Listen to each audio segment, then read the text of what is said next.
All right. I'm gonna catch the young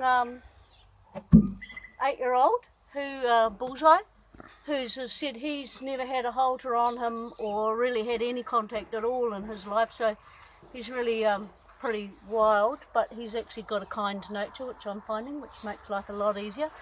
You know, we're gonna keep things straightforward. First thing I do is move stuff out of the paddock that could cause them to run, hit, fly, and cause a bit of spooking. Hello, handsome.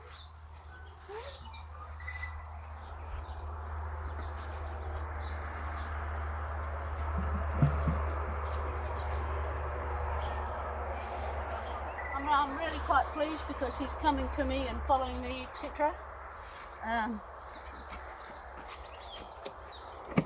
I don't try to pretend that I haven't got a halter or anything like that.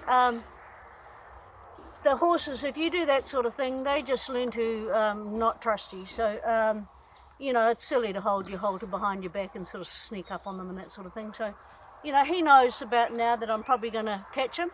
I don't think he's necessarily adverse to it, he's just new to it. So, you know, we give the horse the benefit of the doubt and we try the easy option first and just see what he'll accept. So it's great, you see he's coming right up to me. I'm probably going to just reward a little bit of that behaviour with just a few grains, just so that he thinks it's all a good idea coming up to me, which I'm really happy about.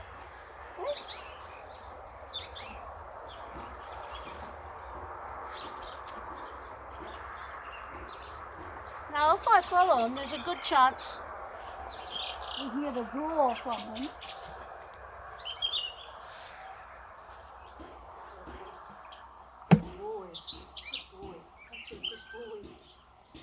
Now, horses don't always like their faces being touched, but they can learn to really like it. They often have itchinesses on their face, and it's a very good way to get the bond going with your horse,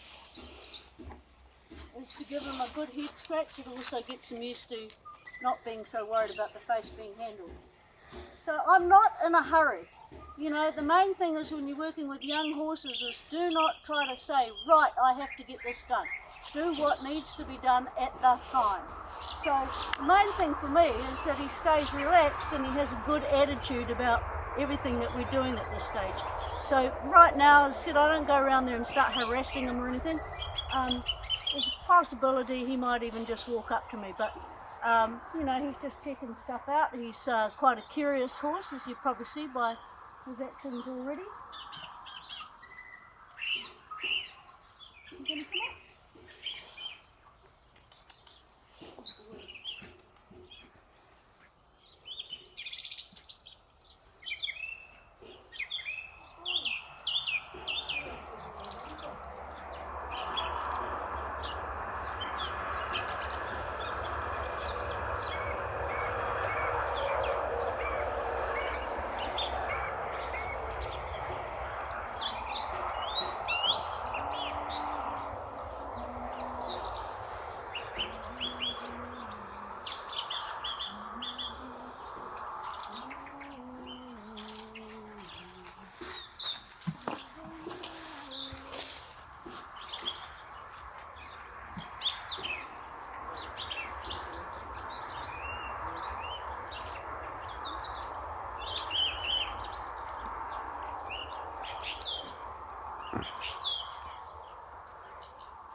I'm going to ask him to stand.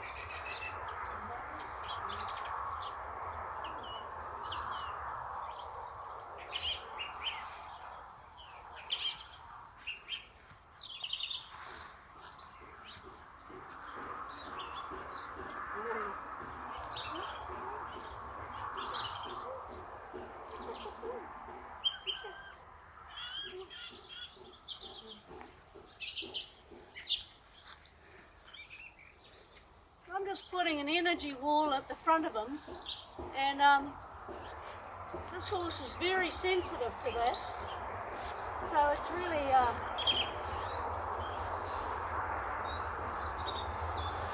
really easy. Now the thing is, he's sensitive to it because naturally horses are very sensitive to these sorts of energies, and they lose those energies when they get handled a lot, and they realise that we do all sorts of extraneous movements which to a horse could mean anything, but to us means pretty much nothing, and they soon learn to actually stop being this sensitive. Now, ideally in your training, if you can keep that kind of sensitivity in them, then later on, when you're actually after that sensitivity, you don't have to then bring it back up on the horse, it's already there. So, you know, it's actually a great thing to have that kind of, you know, in some ways when they're brand new, you'll never get a more sensitive, you know, more honest, easy canvas to work with. So even though he's a bit older, it has its advantages. You know, when we do start working with him, he hasn't quite got some of the baby sort of stuff going on of insecurity and all the rest of it. But very important that we keep him thinking that it's kind of fun. You know, as I said, like right now, it's quite cool that he can go and have a look around and he doesn't feel like he's being made or stuck or to do anything. So it's kind of his free will at this stage. Now it's not going to go on forever, but you know, for a little while we'll let it do its thing.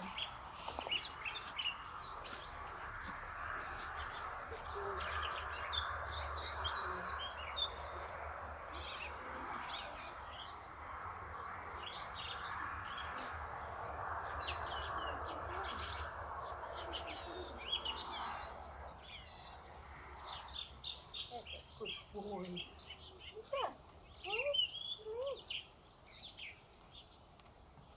So I'm going to say stand.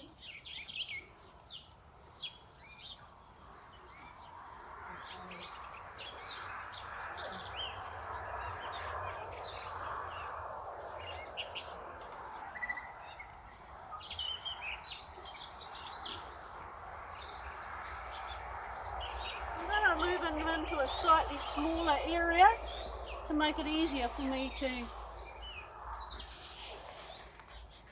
So just when I stopped asking him is when he decides he's going to let me catch him. So I just quietly put the rope on his nose, and he's pretty good about it. And just again, not flicking things around, just quietly passing it over his neck.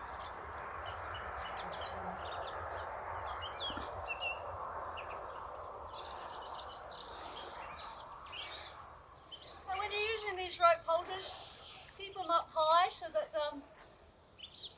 they're not going to slip down through their mouth if something else happens. So at the moment I'm just putting this halter rope on. I like these, they're nice and light. And when I take his cover off, because I know he's more reactive, I'm going to use a longer rope to help me get round the back of him.